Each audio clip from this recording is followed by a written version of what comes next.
बुद्ध ने कहा है, तुम्हारी प्रार्थनाएं अगर तुम्हारे शत्रुओं के लिए ना हो तो व्यर्थ हैं। और जीसस ने कहा है, अगर तुम्हारा एक भी शत्रु है तो तुम वापस जाओ, उससे क्षमा मांगो, उसे मित्र बनाओ, तभी मंदिर में लौट कर आना, क्योंकि उसके पहले कोई भी प्रार्थना पूरी नहीं हो सकती। अगर कहीं भी कोई चित्त में खटका है कांटे की तरह, तो उस कांटे को तुम मिटा दो, अन्यथा जीवन के फूल नहीं खिल सकते। नचिकेता ने कहा, मेरे पिता शांत हो जाएं और जब मैं लौटूं तो मुझे पुत्र भाव से प्रेम पूर्वक स्वीकार करें।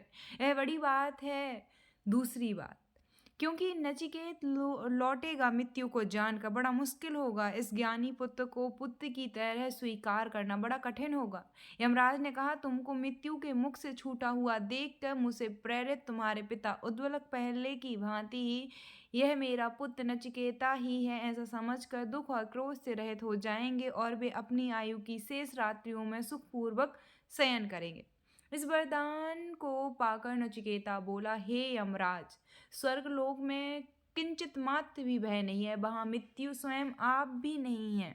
वहां कोई बुढ़ापे से भय भी नहीं करता। स्वर्गलोक के निवासी भूख और प्यास इन दोनों के पार होकर दुखों से दूर रहकर सुख भोगते हैं। हे मृत्युदेव, आप उपयुक्त स्वर्ग की प्राप्ति के साधन रूप अग्नि को जानते हैं, अतः आप मुझ श्रद्धालु को वह अग्नि विद्या भलीभांति समझा कर कहिए, जिससे कि स्वर्गलोक के निवासी अमृतत्व को प्राप्त होते हैं।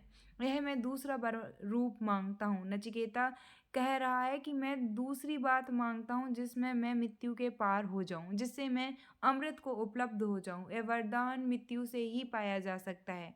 जिन्हें जानना है कि मृत्यु के पार कहाँ क्या है, कैसा जीवन, वे मृत्यु से गुजरकर ही जान सकते हैं। तब यमराज बोले, हे नचिकेता, स्वर्गदायिनी अग्निविद्या को अच्छी तरह जानने वाला मैं तुम्हारे लिए उसे भली भांति बतलाता हूँ। तुम उसे मुझसे भली भांति समझ लो। तुम इस विद्या को स्वर्ग रूपी अनंत लोकों को प्राप्त कराने वाली तथा उसकी आधार स्वरूपा बुद्धि रूपी गुहा में छिपी हुई समझो। तुम्हारे भीतर ही छिपी है वह अग्नि, जिसके माध्यम से तुम अमृत को उपलब्ध हो जाओगे। तुम उस महासुख को उपलब्ध हो जाओगे जहाँ कोई दुख नहीं, उस परम स्वतंत्रता को जो मुक्ति है। लेकिन वह अग्नि तुम्हारे ही हृदय की गुफा में छिपी है। उस अग्नि को खोज कर तुम्हें कहीं जाना नहीं है, उस अग्नि को कहीं और प्रज्वलित नहीं करना है। वह प्रज्वलित है ही, तुम उसके मालिक हो ही, तुम अमृत हो ही, लेकिन तुम्हें उसका बोध नहीं है, तुम्हें उसका पता नहीं है। उस स्वर्गलोक की कारण रूपा अग्नि का इस नचिकेता को उपदेश दिया। उसमें जो जो प्रक्रियाएं उन सबको विस्तार से समझाया। उसकी अलौकिक बुद्धि को देखकर प्रसन्न होकर यमराज ने कहा, अब मैं तुमको यहाँ पुनः यह अतिरिक्त वर देता हूँ कि यह अग्नि विद्या तुम्हारे ही नाम से प्रसिद्ध होगी और इसे अनेक रूप वाली रत्नों की माला को भी तुम स्वीकार करो। यह जो अग्नि है, जो हृदय में छिपी है, इसे कैसे प्रज्वलित करना है, इसकी पूरी प्रक्रिया है।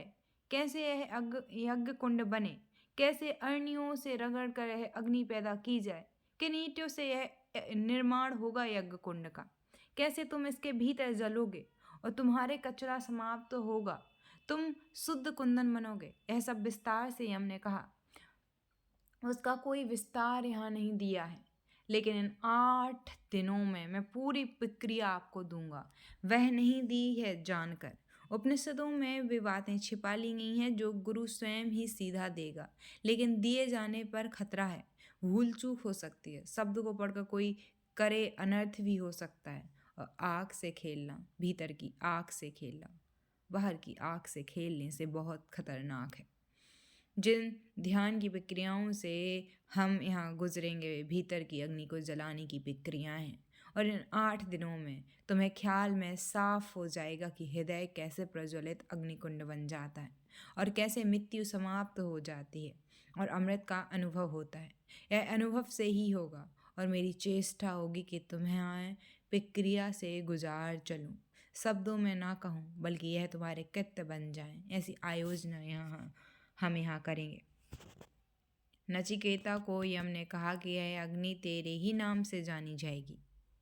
इस अग्नि का शास्त्रोक्त रीति से 3 बार अनुष्ठान करने वाला ऋक्, साम और यजुर्वेद यानी तीनों वेदों के साथ संबंध जोड़कर यज्ञ, दान, तप रूप तीनों कर्मों की निष्काम भाव से करने वाला मनुष्य जन्म मृत्यु से तर जाता है। वह ब्रह्म से उत्पन्न सृष्टि को जानने वाला स्तवनीय इस अग्निदेव को जानकर तथा इसका निष्काम भाव से विधिपूर्वक चयन करके अनंत शांति को पा जाता है। जो मुझको प्राप्त है, जो मृत्यु को प्राप्त है, वह आपको भी प्राप्त हो सकता है। मृत्यु को अमृत प्राप्त है, क्योंकि मृत्यु की कोई मृत्यु नहीं होती। आप मरेंगे, मृत्यु नहीं मर सकती। मृत्यु कैसे मरेगी? मृत्यु अमृत का सूत्र है। अगर आप मरना सीख जाएं तो आप भी अमृत को उपलब्ध हो जाते हैं। यम ने कहा, जो भी इस यज्ञ का आयोजन कर लेता है वह मृत्यु के पास को अपने समान ही मनुष्य शरीर में ही काट कर शोक के पार होकर स्वर्ग लोक के आनंद का अनुभव करता है। हे नचिकेता, यह तुम्हें बतलाई हुई स्वर्ग प्रदान करने वाली अग्नि विद्या है जिसको तुमने दूसरे वर में मांगा। इस अग्नि को अब से लोग तुम्हारे ही नाम से स्मरण करेंगे। अब तुम तीसरा वर मांगो। हम इस अग्नि से गुजरेंगे। बजाय इसके कि मैं आपसे कुछ कहूँ, उचित होगा कि आपको उस अग्नि में ले चलूँ, पहुँचाऊँ आपको उस जगह जहाँ आप भी यम के द्वार पर दस्तक दें। इस प्रक्रिया को ठीक से अभी समझ लें, क्योंकि कल सुबह से हम आरंभ करेंगे। रात्रि आज सोने के पूर्व 10 मिनट बिस्तर पर लेट जाएं, कमरे में अंधेरा कर लें, आंखें बंद कर लें और जोर से श्वास मुंह से बाहर निकालें। निकालने से शुरू, एक्सलेशन से शुरू, लेने से नहीं, निकालने से। जोर से मुंह से श्वास बाहर निकालें और निकालते समय ओ की ध्वनि करें। जैसे जैसे ध्वनि साफ होने लगेगी, ओम अपने आप ही निर्मित हो जाएगा। आप सिर्फ ओम का उच्चारण करें। ओम का आखिरी हिस्सा अपने आप जैसे ध्वनि व्यवस्थित होगी आने लगेगा। आपको ओम नहीं कहना है, आपको सिर्फ ओ कहना है। माँ को आने देना है। पूरी श्वास को बाहर फेंक दें, फिर ओंठ बंद कर लें और शरीर को श्वास लेने दें। आप मत लें। निकालना आपको है, लेना शरीर को है। आमतौर से लेते हम हैं, निकालता शरीर है। और उसका कारण है जाती हुई श्वास जीवन से जुड़ी है। भीतर जाती हुई श्वास, बाहर जाती हुई श्वास मृत्यु से जुड़ी है। बच्चा जब जन्मता है तो पहला काम करेगा, श्वास भीतर लेगा। बाहर निकालने को तो उसके पास कोई श्वास होती भी नहीं। भीतर लेगा। श्वास का भीतर जाना जीवन का पहला स्पंदन। मरता हुआ आदमी जो आखिरी काम करेगा, श्वास को बाहर निकालेगा, क्योंकि भीतर श्वास रह जाए तो मृत्यु ही नहीं हो सकती। मृत्यु है श्वास का बाहर जाना, जीवन है श्वास का भीतर आना। प्रतिपल आप जब श्वास भीतर लेते हैं तो जन्मते हैं, जब श्वास बाहर जाती है तो मरते हैं। यहाँ हम नचिकेता बनने की तैयारी में, इसलिए जोर श्वास छोड़ने पर रहेगा। इस पूरे शिविर में लेने की बात ही मत करें। घबराएं नहीं कि मर जाएंगे। लेने का काम शरीर कर लेगा, कोई श्वास रोकनी नहीं है। लेते समय आपको कुछ भी नहीं करना है। ना लेना है, ना रोकना है, ना छोड़ना है। रात 10 मिनट सोने के पहले, क्योंकि सोना भी मृत्यु का हिस्सा है। नींद छोटी मौत है, और अगर आप छोड़ती हुई श्वास के साथ सो जाएं तो आपकी पूरी नींद गहरी मृत्यु बन सकती है। 10 मिनट ओ की आवाज़ के साथ श्वास को छोड़ें मुँह से, फिर नाक से श्वास लें, फिर मुँह से छोड़ें, फिर नाक से लें, और ऐसे ओ की आवाज़ करते करते सो जाएं। यह रात्रि के लिए। फिर सुबह का प्रयोग है, वह मैं आपको सुबह समझा दूंगा। फिर इसी तरह कठोपनिषद का दूसरा प्रवचन, जिसमें मृत्यु पार की प्रमाणिक राजदा मृत्यु के बारे में बात होती है। इस संस्कृत के मैं नहीं पढ़ूंगी, सीधा हिंदी पे आते हैं। नचिकेता तीसरा वर मांगते हुए कहता है, मरे हुए मनुष्य के विषय में संशय है। कोई तो यूँ कहता है कि मरने के बाद आत्मा रहता है, और कोई ऐसा कहता है कि नहीं रहता है। आपके द्वारा उपदेश पाया हुआ मैं इसके निर्णय भली भांति समझ लूँ, यही तीनों वरों में मेरा तीसरा वर है। यमराज ने सोचा कि अनधिकारी के प्रति अमृत तत्व का उपदेश करना हानिकारक होता है, अतः पहले पात्र परीक्षा की आवश्यकता है। ऐसा विचार कर यमराज ने इस तत्व की कठिनता का वर्णन करके नचिकेता को टालना चाहा और कहा, हे नचिकेता, इस विषय में पहले देवताओं ने भी संदेह किया, परंतु उनकी भी समझ में नहीं आया, क्योंकि यह विषय बड़ा सूक्ष्म है, सहज ही समझ में आने वाला नहीं है। इसलिए तुम दूसरा कोई वर मांग लो, मुझ पर दबाव मत डालो। इस आत्मज्ञान संबंधी वर को मुझे लौटा दो। नचिकेता अमृत की कठिनता की बात सुनकर घबराया नहीं, न उसका उत्साह मंद हुआ, वर्ण उसने और भी दृढ़ता के साथ कहा, हे यमराज, आपने कहा कि इस विषय पर देवताओं ने भी विचार किया था, परंतु वे निर्णय नहीं कर पाए और यह सरलता से जानने योग्य नहीं है। इतना ही नहीं, इस विषय का कहने वाला भी आपके जैसा दूसरा नहीं मिल सकता, इसलिए मेरी समझ में इसके समान कोई दूसरा वर नहीं है।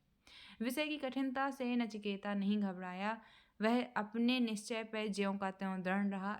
इस एक परीक्षा में वह उत्तीर्ण हो गया।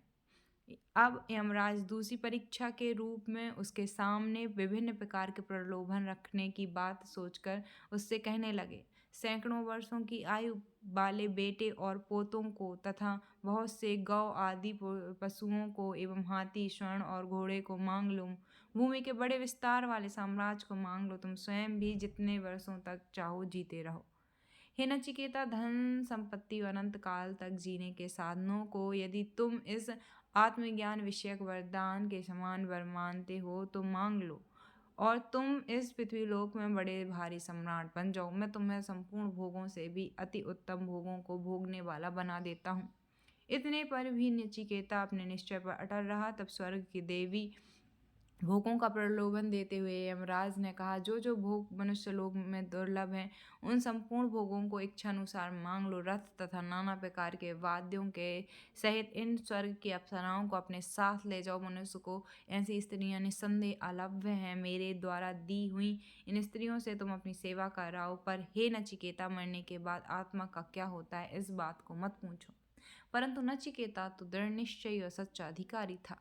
वह जानता था कि इस लोक और परलोक के बड़े से बड़े भोग सुख की आत्मज्ञान के सुख के किसी क्षुद्रतम अंश के साथ भी तुलना नहीं की जा सकती। अतएव उसने अपने निश्चय का युक्तिपूर्वक समर्थन करते हुए पूर्ण वैराग्य युक्त वचनों में यमराज से कहा, हे यमराज, जिनका आपने वर्णन किया वे क्षणभंगुर भोग मनुष्य के अंतःकरण सहित संपूर्ण इंद्रियों का जो तेज है उसको छीन कर डालते हैं। इसके सिवा समस्त आयु, चाहे वह कितनी ही बड़ी क्यों ना हो, अल्प ही है। इसलिए ये आप रथ आदि वाहन और ये अप्सराओं के नाच गाने आपके पास ही रहें।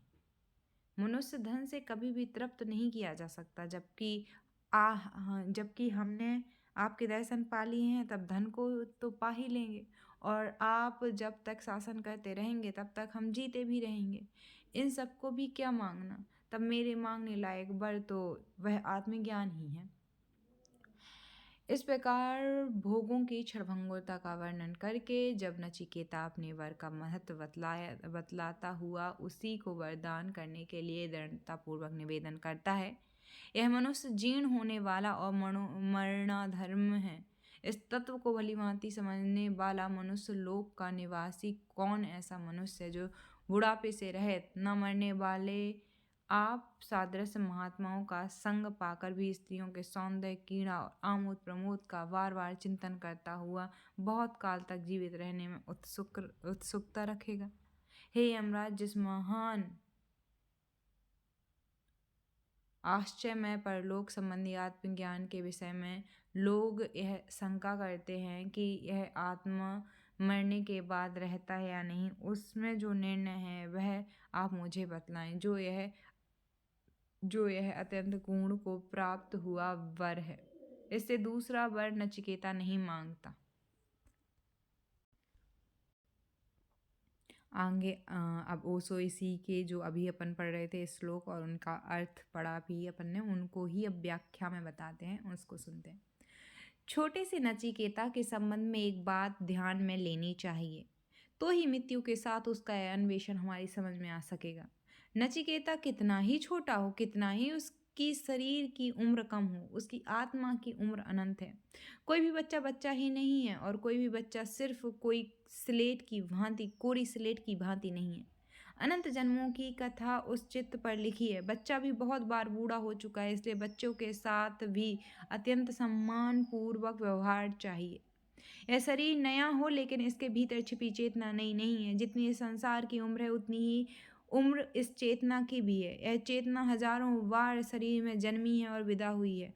सुख और दुख, जीवन की उलझन और सुविधाएं, जीवन के रहस्य और रस, जीवन के भ्रम और सत्य, सब इस चेतना ने भी अनुभव किए हैं। इसलिए नचिकेता की अति गुरु गंभीर खोज भारतीय मन के लिए चिंता का विषय नहीं है। पश्चिम के विचारक बहुत चिंतित होंगे कि इतना छोटा सा बच्चा ऐसा प्रश्न कैसे पूछ सकता है, क्योंकि ईसाईयत और यहूदी और इस्लाम धर्म, तीनों धर्म जो भारत के बाहर पैदा हुए, ऐसे सारे महत्वपूर्ण धर्म जो भारत में पैदा हुए हैं, ये तीनों धर्म मानते हैं कि एक ही जन्म है, एक ही मृत्यु है, उसके बाद कोई पुनः आगमन नहीं है। इसलिए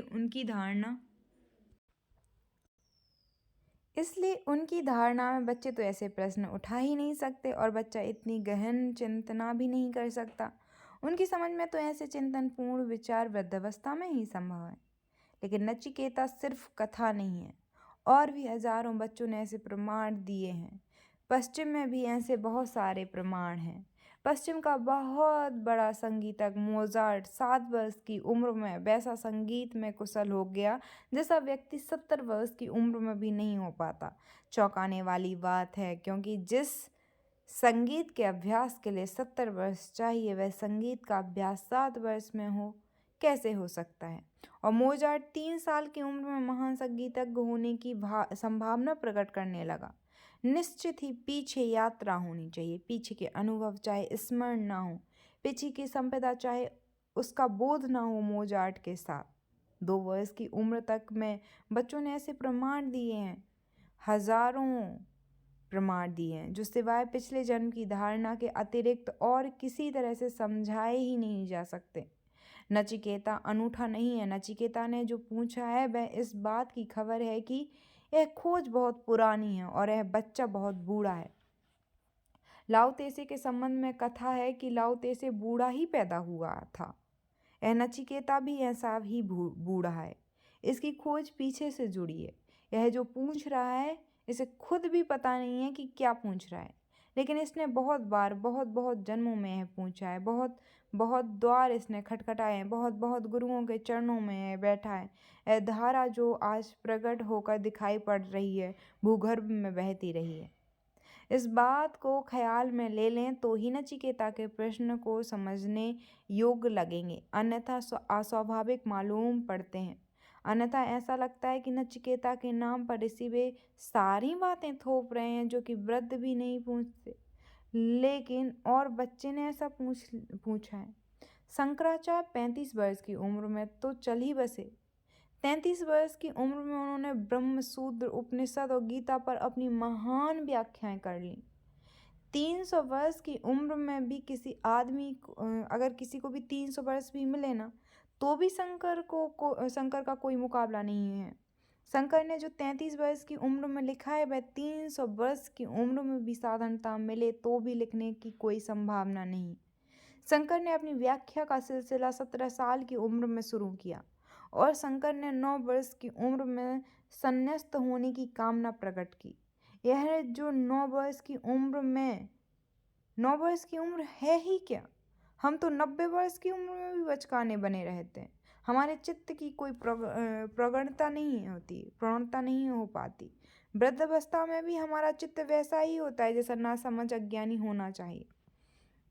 शंकर के 9 वर्ष की उम्र में संन्यास्त होने की धारणा का उदय जब अभी जीवन देखा नहीं, तो जिस जीवन को अभी देखा नहीं उससे मुक्त होने का सवाल भी कहाँ उठता है। अभी दुख जाना नहीं तो दुख से छुटकारे की बात ही क्या अर्थ रखती है। अभी भोग देखे नहीं तो त्याग से क्या अर्थ हो सकता है।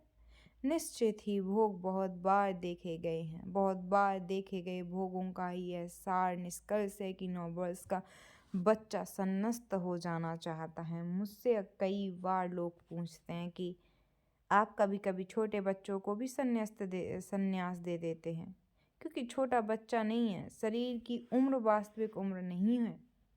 पश्चिम में एक धारणा मानसिक उम्र की पैदा हुई है। मेंटल एज की इस संदर्भ में ख्याल ले लेना चाहिए।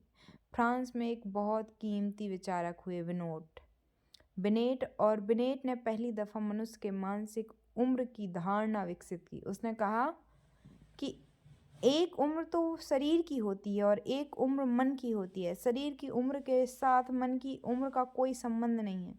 आप 70 साल के हो सकते हैं और मन की उम्र हो सकता है 7 वर्ष हो। उससे उल्टा भी हो सकता है कि मन की उम्र 70 साल की हो और शरीर की उम्र 7 साल की हो। पिछले महायुद्ध में अमेरिका ने अपने सैनिकों की मानसिक उम्र का पता लगाना चाहा तो बड़ी हैरानी का निष्कर्ष मिला। औसत उम्र सैनिकों की 13 वर्ष थी। मन की शरीर की तो बहुत थी। मन वहाँ रुक गया है जहाँ 13 साल पूरे हुए। अधिक लोगों की उम्र 13-14 साल से आगे नहीं जाती। जैसे ही व्यक्ति कामुक रूप से प्रौढ़ होता है, सेक्सुअली मैच्योर होता है, वहीं उसकी मानसिक उम्र रुक जाती है। स्त्रियों की मानसिक उम्र पुरुषों से भी पहले रुक जाती है, क्योंकि पुरुषों से कोई 1-1.5-2 वर्ष पहले कामुक रूप से प्रौढ़ हो जाती हैं महिलाएं। फिर वह उम्र वही रुकी रहती है। शरीर की उम्र बढ़ती चली जाती है लेकिन मन वहीं ठहरा रह जाता है। बिनेट ने मन की उम्र खोजी, लेकिन पूर्व के मनीषियों के पास 3 उम्र का हिसाब है। एक उम्र शरीर की, एक उम्र मन की और एक उम्र आत्मा की। उस आत्मा की उम्र का हिसाब नहीं है। वह एक दिन के बच्चे के पास भी उतनी ही पुरानी होती है जितनी किसी वृद्ध के पास है। आत्मा की उम्र की दृष्टि से हम सब समवयस्क हैं। हम सब की उम्र समान है। तो नचिकेता पूछ रहा है आत्मा की उम्र से उसकी मानसिक उम्र भी बड़ी प्रगढ़ रही होगी, क्योंकि वह जो सवाल उठा रहा है वे खबर देते हैं इस बात की कि उसके सवाल गहन अनुभव से निकले हुए हैं। बूढ़ों को देखो, बच्चों को देखो। बच्चों में जरूर कभी कोई बूढ़ा मिल जाएगा और बूढ़ों में तो अक्सर बहुत से बच्चे मिलेंगे। फर्क हो जाते हैं उम्र के साथ, पर फर्क ऊपरी है। छोटे बच्चे, छोटे लड़के लड़कियां अपने गुड्डे गुड्डियों का विवाह कर रहे हैं। बड़े बूढ़े रामलीला कर रहे हैं। रामचंद्र जी बनाए हैं, सीता जी बनाई हैं, विवाह हो रहे हैं, जुलूस निकल रहा है। मन की उम्र नहीं बढ़ी, मन की उम्र वहीं की वहीं। गुड्डे गुड़िया थोड़े से बड़े हो गए, उनका नाम राम सीता रख लिया है, लेकिन विवाह करने का, गुड्डा गुड़ियों का मजा वही है। जुलूस निकल रहा है, शोभा यात्राएं हो रही हैं। अभी तो सारे मुल्क में हो रही हैं। अभी तो दिन है, बूढ़े बच्चों की शादी का मजा ले रहे हैं, शादी करवाने का मजा ले रहे हैं, बारात में सम्मिलित हो रहे हैं। निश्चित ही बूढ़े जब बच्चों जैसा काम करते हैं तो उसे रैशनलाइज करते हैं, उसके आसपास तर्क बिठाते हैं। नहीं तो उनको अपने बूढ़ेपन पर शर्म मालूम होगी, उनको बेचैनी लगेगी। छोटे बच्चे छोटी छोटी चीज़ों पर लड़ते हैं, बड़े बड़े बूढ़े भी कुछ बड़ी चीज़ों पर लड़ते हुए मालूम पड़ते हैं। छोटी ही उनकी लड़ाइयाँ हैं, लेकिन उम्र बड़ी होने के कारण अपनी छोटी बात को भी बड़ा करके दिखलाते हैं। अभी एक दिन मैं निकला, चौपाटी के पास से गुजर रहा था। मैंने देखा कि वहाँ स्कूल के बच्चे भी इकट्ठे हैं चौपाटी पर, बड़े नेता भी मौजूद हैं और सब मिलाकर गीत गा रहे हैं, झंडा ऊंचा रहे हमारा। बचकानी बुद्धि की बात है। और झंडा क्या है? एक डंडे पर कपड़ा बंधा हुआ है, धारणा जुड़ी हुई है। उस झंडे के पीछे जाने चली जाएंगी। वह झंडा नीचे हो जाए तो सैकड़ों गर्दनें कट जाएंगी, और दूसरे का झंडा ऊंचा ना हो पाए और अपना झंडा ऊंचा रहे। छोटे बच्चे अपने बाप के पास खड़े हो जाते हैं कुर्सी पर और कहते हैं कि मैं तुमसे बड़ा हूँ, यह झंडा ऊंचा रहे हमारा। बाप मुस्कुराता है अगर समझदार है, नहीं तो वह भी छोट खाता है। वह भी खड़ा हो सकता है कि नहीं, मैं तुमसे बड़ा हूँ। यह मैं बड़ा हूँ, यह खोज ही बचकानी है। मगर बड़े इस बचकानी खोज के लिए तर्क देते हैं। वे ढंग से बताते हैं। वे ऐसा नहीं कहते कि मैं बड़ा हूँ। ऐसा कहना बहुत छोटापन मालूम पड़ेगा। वे कहते हैं मेरा राष्ट्र महान है। लेकिन मेरा राष्ट्र महान क्यों है? क्योंकि मैं इस राष्ट्र में पैदा हुआ हूँ, मेरी वजह से। मैं अगर पाकिस्तान में पैदा होता तो पाकिस्तान महान होता, और अगर मैं अफगानिस्तान में पैदा होता तो अफगानिस्तान महान होता। जहाँ मैं हूँ वहीं राष्ट्र महान होता है। मेरा धर्म महान, मेरा शास्त्र, मेरी गीता, मेरा पुराण, मेरा तीर्थकर, मेरा भगवान, मेरा अवतार भी बड़े हैं। उनके पीछे आड़ में हम बड़े हो जाते हैं, और यह पागलपन सारी दुनिया में सभी के ऊपर है। ऐसा लगता है मनुष्यता अभी तक प्रौढ़ नहीं हुई। पूरी मनुष्यता की औसत आयु 10 साल के करीब है। इसलिए इतने युद्ध होते हैं, इतनी मूर्ताएं होती हैं, निपट अज्ञान से भरा हुआ सारा व्यवहार है। अगर बूढ़े बचकाना व्यवहार करते हैं तो कभी कभी कोई बच्चा वृद्ध जैसा गौरवपूर्ण व्यवहार भी करता है।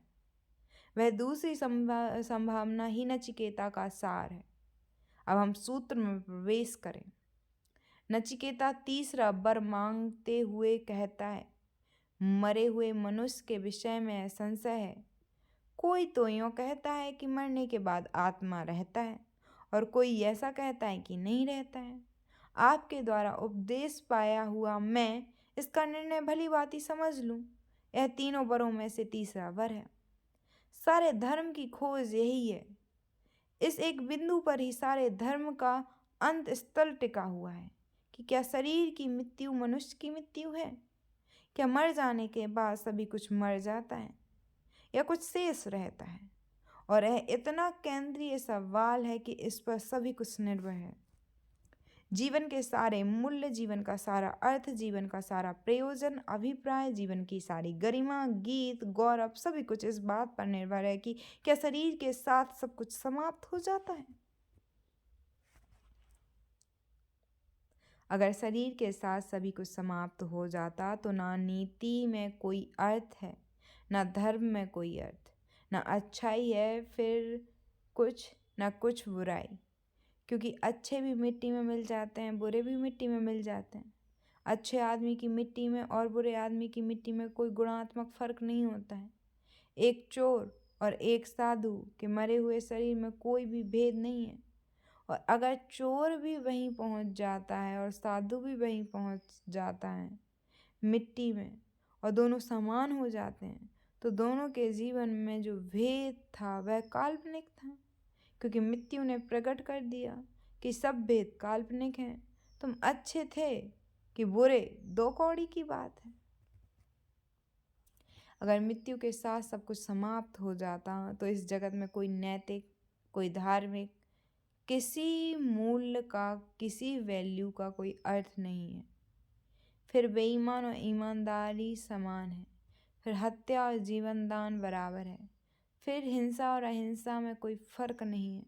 फिर सत्य और असत्य में क्या भेद है? फिर मैं अच्छा रहूं या बुरा रहूं, जब अंत में सब समान ही हो जाता है और अच्छे और बुरे दोनों ही मिट्टी में मिलकर खो जाते हैं, तो अच्छे होने की सारी आधारशिला गिर जाती है। सारी साधुता एक ही धारणा पर टिकी है कि शरीर के साथ सब समाप्त नहीं होता। शरीर के साथ सब समाप्त नहीं होता, और जीवन का अर्थ इसी बात पर निर्भर है कि शरीर जब गिरता है तो कुछ बिना गिरे भी शेष रह जाता है। शरीर जब मिटता है मिट्टी में तो सभी कुछ मिट्टी में नहीं गिरता। कुछ मेरे भीतर, कोई ज्योति किसी और यात्रा पर निकल जाती है। मैं बचता हूँ किसी अर्थों में।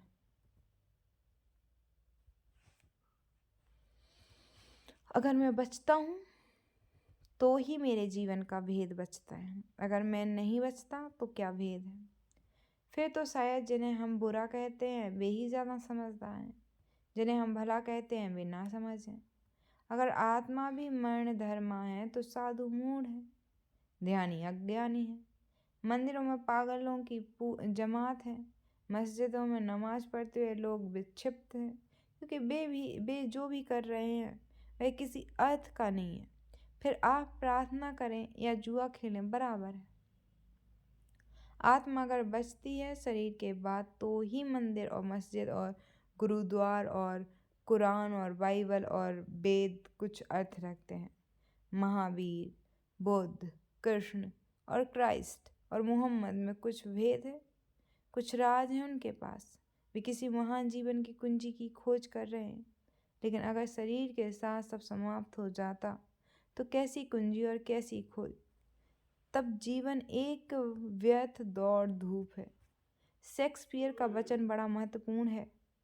ए tale told by an idiot full of fury and nice, signifying nothing। एक मूढ़ द्वारा कही हुई कथा जैसा है जीवन, जिसमें शोरगुल तो बहुत है, मतलब बिल्कुल भी नहीं। आत्मा की अमरता, आत्मा का शेष रहना शरीर के पार, आत्मा का अतिक्रमण करना शरीर को। दिया मिट जाए लेकिन ज्योति बचती है, यह सवाल नचिकेता उठाता है। नचिकेता कहता है, बड़ा संशय है। कोई कहता है कि आत्मा बचती है और कोई कहता है कि आत्मा नहीं बचती है। मृत्यु के बाद क्या होता है? यही मेरा तीसरा वर है। यही मैं जान लेना चाहता हूँ। यही प्रत्येक जान लेना चाहता है। अगर मृत्यु के बाद कुछ बचता है तो अभी भी आपके भीतर कुछ है, और अगर मृत्यु के बाद कुछ नहीं बचता है तो अभी भी आपके भीतर कुछ नहीं है। अभी भी आप खाली कोरे एक यंत्रवत हो। एक यंत्रवत से ज़्यादा नहीं है। आप अभी भी नहीं है। अगर मृत्यु के बाद आप नहीं बचेंगे तो धोखा है आपको, सिर्फ ख्याल है कि आप है। अगर आप पदार्थ का एक जोड़ है और एक रासायनिक व्यवस्था है और एक यंत्र की भांति चल रहे हैं, एक कार चल रही है, एक घड़ी चल रही है, एक मशीन चल रही है, लेकिन हम यह नहीं कह सकते कि मशीन है हम। मशीन सिर्फ एक जोड़ है। कल पुर्जे अलग अलग अलग कर लेंगे, कुछ भी पीछे बचेगा नहीं। आदमी भी क्या एक जोड़ है कि सारे कल पुर्जे अलग कर लें तो भीतर कुछ भी ना बचे? क्योंकि मृत्यु कलपुर्जे अलग करेगी, और अगर भीतर कुछ भी नहीं बचता तो सिर्फ एक जोड़ है। तो आप थे ही नहीं, आपका होना ही नहीं है। आपका सिर्फ ख्याल, आप सिर्फ ख्याल में, एक भ्रम में होने का।